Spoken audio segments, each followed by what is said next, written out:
제네시스, 기원전에 유래된 단어로 창조 또는 시작을 의미합니다. 또한 현대기아차 그룹의 프리미엄 브랜드의 이름이기도 한데요. 이번 영상에서는 짧은 세월 압축 성장을 통해 괄목할 만한 성과를 내고 있는 이 제네시스라는 브랜드에 대해 이야기해보려 합니다.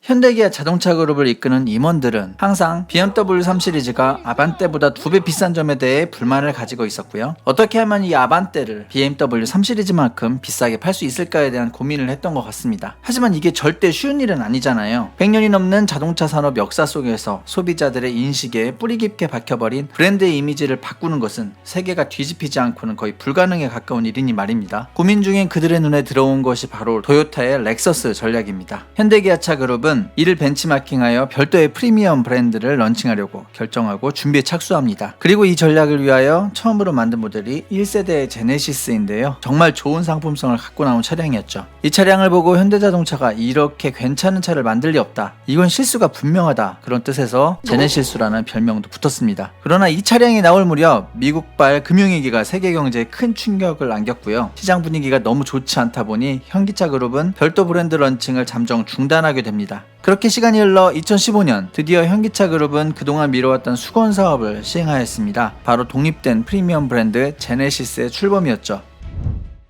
하지만 헤리티지를 쌓아 올리며 자연스럽게 가치를 인정받은 정통의 프리미엄 브랜드와 곧바로 겨루기에는 힘에 겨운 상황. 이에 따라 제네시스는 약간의 편법을 사용하는데요. 이미 현대자동차의 고급 세단 라인업을 책임지고 있던 제네시스와 에이쿠스를 제네시스 브랜드의 라인업으로 옮기는 것이었습니다. 두 모델은 국내에서 회사의 임원들에게 제공되는 법인 차량으로 주로 사용되고 있는, 말하자면 고정적인 수요를 갖고 있는 모델들이죠. 따라서 절대 실패할 리가 없는 모델이라고 볼 수 있겠고요. 게다가 고가 상품이다 보니 수익성도 좋은 모델입니다. 이렇게 기존의 인기 모델 제네시스와 에쿠스는 제네시스 브랜드에서 G80과 EQ900이 되었습니다.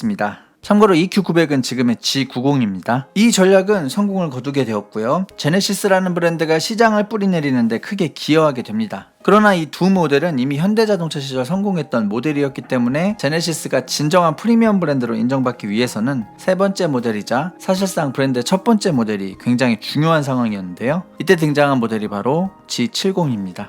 드디어 그들이 그토록 원하던 BMW 3 시리즈 값을 받을 수 있는 프리미엄 D 세그먼트 스포츠 세단이 나온 것이죠. 이 차량은 판매량 면에서 큰 성과를 거두었다고 말씀드릴 수는 없겠지만 고급스러운 스타일과 공격적인 성능을 앞세워 모터트렌드 올해의 차를 수상하는 등 꽤 괜찮은 평가를 받는데 성공합니다. 그리고 뒤이어 등장한 3세대 G80, SUV 라인업인 GB80, 그리고 GB70 등이 흥행에 성공하면서 제네시스는 신생 브랜드의 한계를 깨고 입지를 확대하는 것에 성공하였습니다. 준수한 성능과 유려한 디자인, 고급스러운 인테리어와 첨단 기술이 적용된 제품 라인업은 특히 국내 시장에서 열렬한 반응을 얻어냈죠.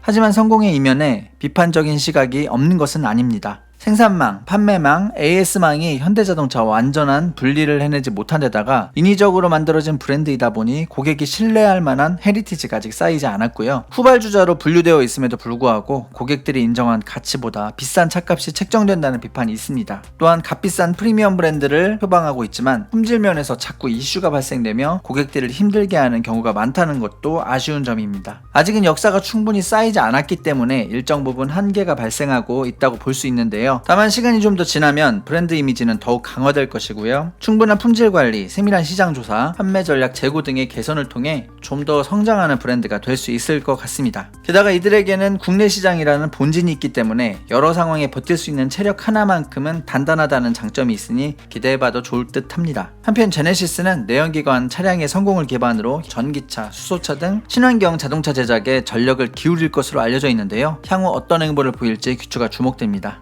이만 영상 마치겠습니다. 도움 되셨다면 구독과 좋아요 부탁드릴게요. 시청 감사합니다.